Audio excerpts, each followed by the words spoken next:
Yo, and welcome back to the channel. So, here we are, Nosy Be Island, paradise. And it's paradise today. We're looking 31 degrees out there. Very nice, very nice indeed. No problems in Nosy Be whatsoever regarding protests or anything like that. It's all business as normal, not a problem. Just how the President of the Republic wants it, because obviously the President of the Republic, he owns 2 big hotels on Nosy Be, so he doesn't want any problems for his clients, let's be honest. Anyway, he sacked his whole cabinet, hasn't he? About a week ago. He sacked his whole cabinet, all of them. Probably in a lame attempt to pass the blame. But this didn't wash with the protesters. They want the president removed from power. They want him out, like the Gen Z, the young guys who are protesting around Tanna and all the major cities. He was liked back in 2018, but he's fallen out of favour with the Madagascar in recent years, I think, to be honest with you. Due to what? I don't know. Corruption throughout his government. He has tried to cut it out, I've seen it, but it's come back again. And let's be honest, he's the number one, he's in charge, so I don't know what to say about that. I don't really know how it works with when the system works in Madagascar. I think it's a pecking order where the top man is in control, but I'm not 100% certain. I don't think many people in the world really know the answer to who's in control. But yeah, corruption it's in every element of Madagascar life and business. It's just everywhere, corruption. Everywhere. It's difficult to say, really, though, who really runs Madagascar. If you look at the elections in 2018, when the candidates were getting elected, I mean, some of the candidates had to disappear abroad. Like, you know, they had to go fast, pack your bag and go. If you value your life, get out. It was like that. There was things going on in those elections, like, you know, and eventually the strongest man won. There was Russians behind every candidate. Literally in the news reports, when you watch the news, there was Russians stood behind them in suits, looking like businessmen. Yeah, Russian mafia, Vladimir Putin's Russian mafia were there. And they put as much money as they could into the elections to make the result go in the Russians' favour. They backed about 3 candidates, and then as they could see that the winner was probably likely to be this guy, they stopped backing the other 2 or the other 3 or the other 5 and just backed the one who took the presidency in 2018 and has been president ever since. So it's difficult to say if the Russians run Madagascar or how much involvement they have in Madagascar. It's extremely difficult to say.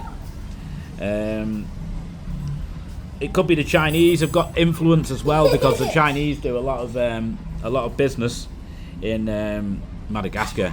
A lot of the roads systems have been fixed. Have they been fixed so that the Malagas have got a road to drive along? Most Malagas don't even have a vehicle. They walk in their bare feet or in flip-flops.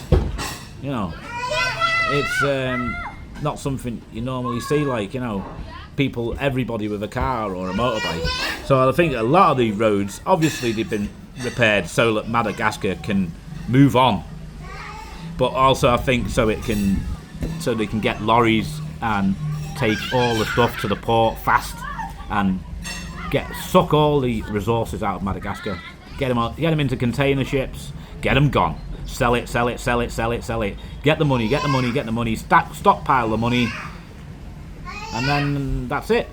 I don't know where the money goes, like, you know, if you get a pension in Madagascar, if you're Malagas and you work for the government, like, you get after, like, I don't know, 30-40 years of service, you get a pension. You retire at 65 or something, or 62 or whatever the age is in Madagascar to retire. But if you decide to move from where you retire, they refuse to give you your pension anymore. You can't have it anymore. Isn't that ridiculous? Imagine having a son or a daughter in the north of Madagascar, and you've worked your whole life in the south of Madagascar. You're getting old. You need to be around your daughter or your son, so it's a bit more comfortable. Go live at their house and have a nice retirement. Government says, not allowed, not allowed. No money for you, sir.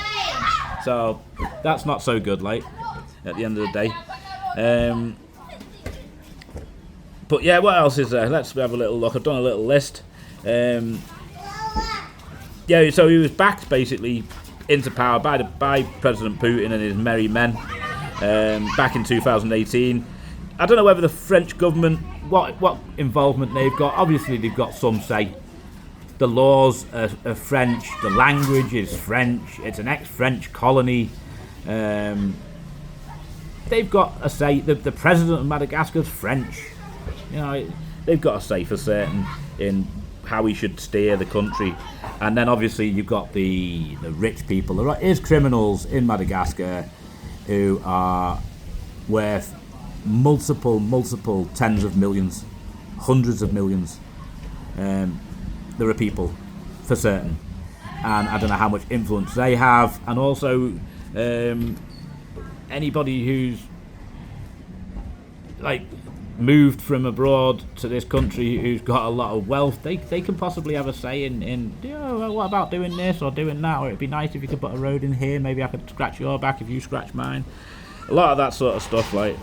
But I mean, obviously the French, they give independence back to Madagascar 65 years ago, and they're still here, and they've still got a little bit of pulling power for certain. Yeah, so Andre, the president, he's 51 year old. He's a French national with a French passport, and I think he's got dual citizenship. I guess he's 50% Malagasy, 50% French. That's what I'm guessing. Avazagas, as they call it. I don't know. I don't know about that. He was involved in the printing business back in the day, and advertising. Also, I think he owned or had a lot of involvement with a TV and radio network. He's now got 2 hotels in Nosy Be, which are very nice 3 or 4 or 5-star hotels. I think the 4-star, 3-star hotels, not 5. A lot of dubious land deals, including the sale of 2 islands off the northwest coast of Dubai. No, northwest coast of Nosy Be, I should say, of Madagascar. And those islands there were sold to the Dubai royal family this year. Likely to do a joint venture building 5-star luxury, €1,000 a night vacation complexes for the ultra wealthy from Russia, Ukraine, places like Iranians. They're starting to creep in, and also obviously Arabs, Dubai, people from Dubai, they're going to start coming for these luxury holidays where you literally jet into Nosy Be Island on a private jet, like a 6-seater jet from Dubai direct to here, probably a 2-hour flight or something, and direct into a private Land Cruiser, top of the range V8 Land Cruiser that doesn't drive you around from the airport around this way of the island. It drives you from the other way of the island, the other way round.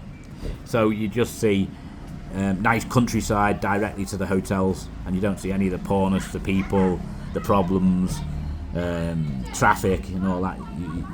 And then you get to your hotel and it'll be like air conditioned all the way, best cuisine with the chefs from around the world, and you're just treated like a king and a princess, and that's it. And you'll have a beautiful holiday for €1,000 a night per person. And it's not per room, it's per person, that. And they do them already, those holidays. Very nice holidays. But you don't see the real Madagascar at all, you don't see none of that. And that's a shame, because the real Madagascar is actually, it's here. Here it is. It's in front of you. You're watching it. You're watching the real Madagascar. And it's nice to be in Madagascar and actually be around the Malagasy and live that sort of life. There's many foreigners that don't do that. They live their life in their bubble, in their world, and they enjoy it. You know, that's it. They build a house, put a wall around it. It's private. They air condition it. They move in. They live there. They have an air conditioned car to get about, windows shut. Drive to the supermarket, get the shopping, and go about their life like that. That's it. And spend most of the time reading books or staying at home or relaxing by the pool or whatever. I guess there's many foreigners that I see in the airport here, and then never see them again. And there's many foreigners that, and you can tell they live here by the jewellery they're wearing, the clothes they're wearing, and all that. You can tell that the residents of Madagascar, and Nosy Be, but never seen them before in my life. Never seen them and it's small, Nosy Be, very very small.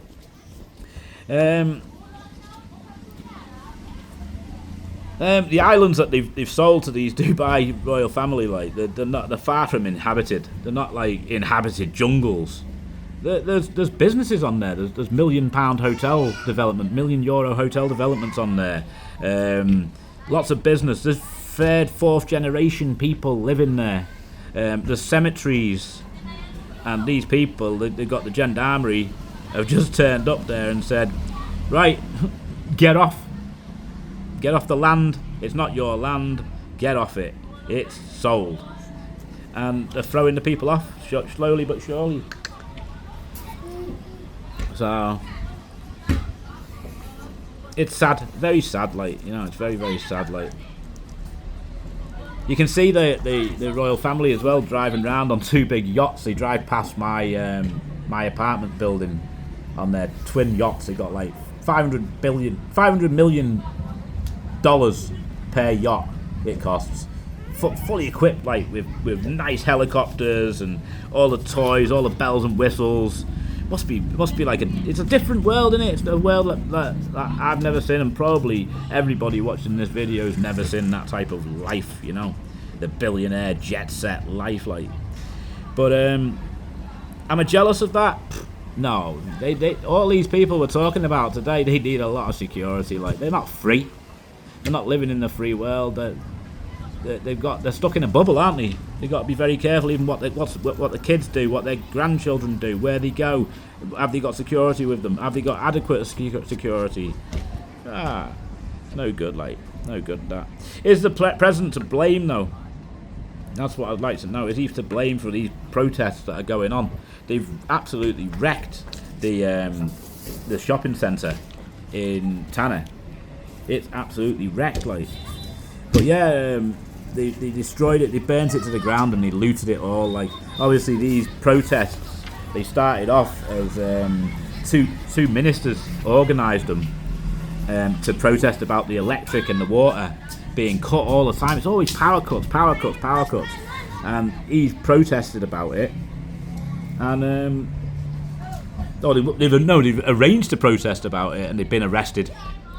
So they can't protest. So the supporters of them have organised their own protest and started protesting, and the gendarmerie have come out and tried to stop them protesting.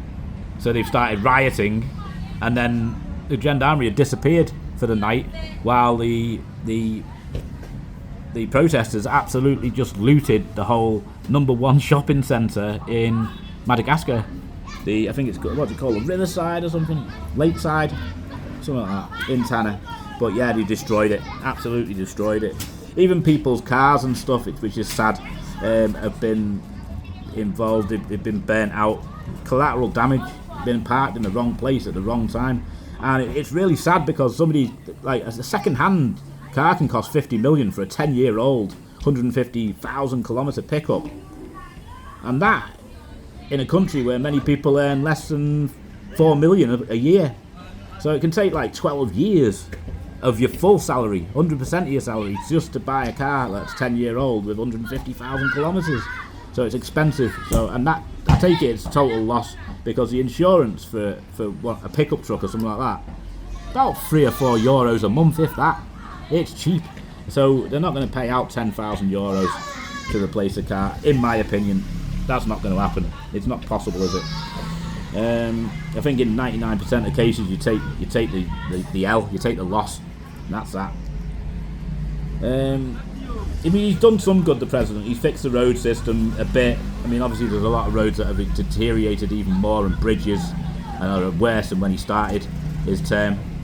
But he has fixed a lot of the road system. Some of the major roads are good.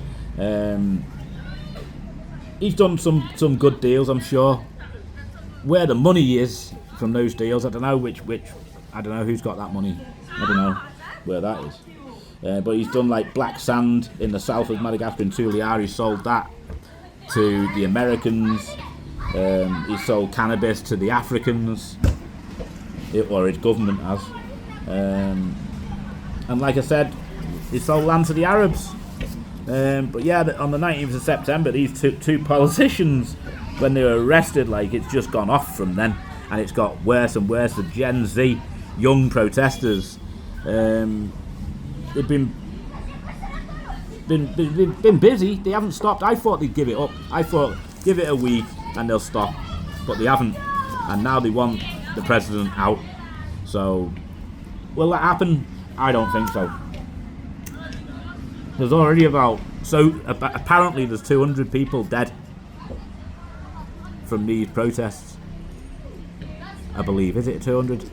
No, maybe not 200. Don't take me word for that. But there's people who have died for certain in these protests, been shot with live ammunition, or they've been hit with gendarmerie vehicles, or hit around the head with batons from the gendarmerie, that sort of thing, to try and maintain control. Obviously, the gendarmerie, they're getting stones thrown at them and all sorts. They're getting their fair share back. Like, it's not like they're just opening fire on random people. It's not like that. But yeah, it's spread through all the major cities. Tuliar, Tana, Diego, Manjunga.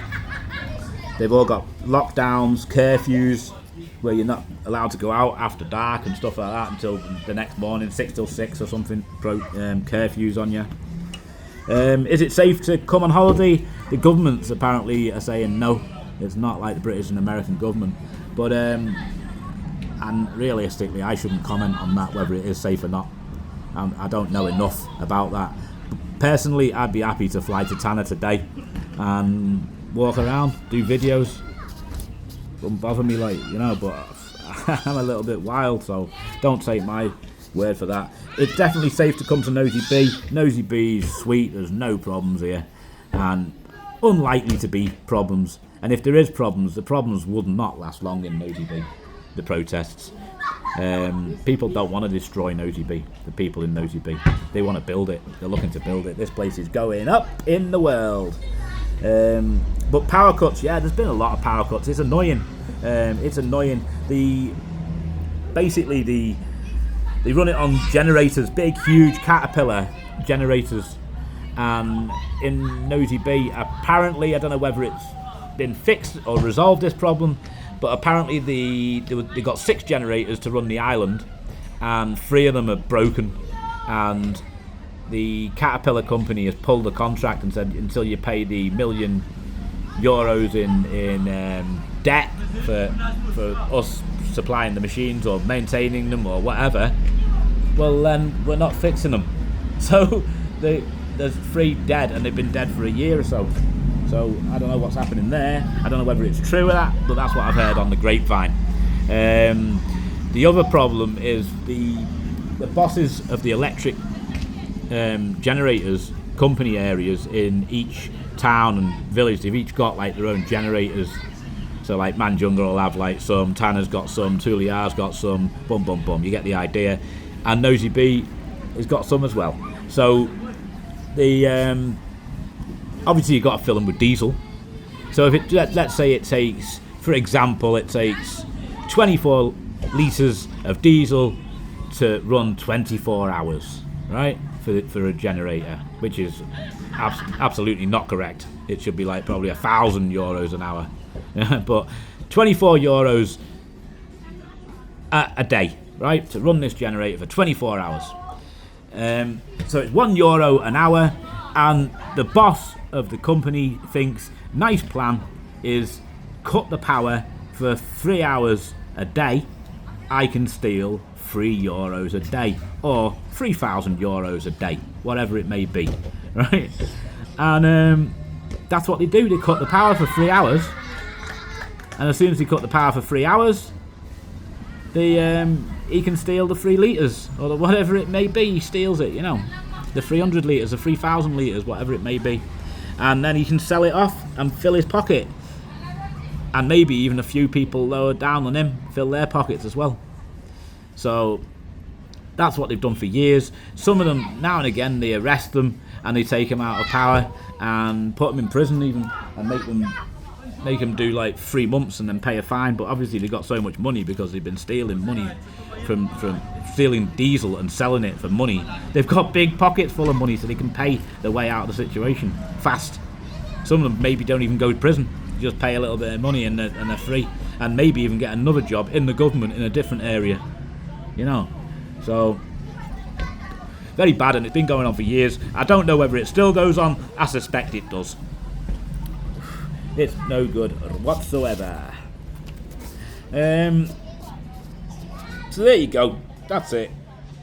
It's a bit of a mess. I'd probably leave off having a holiday in the mainland of Madagascar for now. Just leave it. Don't come. The protests aren't against you, although it'll say it's dangerous. It's not particularly dangerous for foreigners. The problems with the Malagasy people, with the Malagasy government, with not being given electric and supplies and stuff like that, electric and water being cut off all the time. The system needs a lot of money spending on it, updating by the looks of it, or it needs privatising the whole system. If you're looking at owning land, building a house here, you need to contemplate a water tower and also a backup generator or electric solar panel system for certain. I've gone without all that for years and just depended on the Jarama, the electric company, local government-run electric and water company. And sometimes it's not worked very well for me because I've had a week at a time where I've had no electric. No electric for a full week pisses you off. It's annoying. So solar panels would definitely come in handy there. But when there's no solar panels, when there's no electric, a lot of the time the electric gets cut when it's raining. There's a thunderstorm, they cut the electric. Every time they cut the electric. So not only is it raining, so you can't go out, it's dark, and there's no electric, you can't watch telly, you can't do anything. So you got to go to bed at like 5 o'clock at night. You can go to bed, what else can you do? That's why they got 6 kids each, because most of the people live in the dark. They go to sleep at 6 o'clock, 7 o'clock at night, and get up at like 5, 6 in the morning. They do a lot of sleeping and they do a lot of spending time in bed. When they're probably not much tired, they breed, they have children, and that's why they've all got 6 children each. I guess that's why it is, because of power cuts. Right, I'm out. Thanks for watching. Good to be back in Nosy Be. I'll start getting some decent videos out to you. Get out and about, and we'll see how things move on in life in Nosy Be. Thanks for watching. Give us a like, give us a sub, and I'll see you in the next one.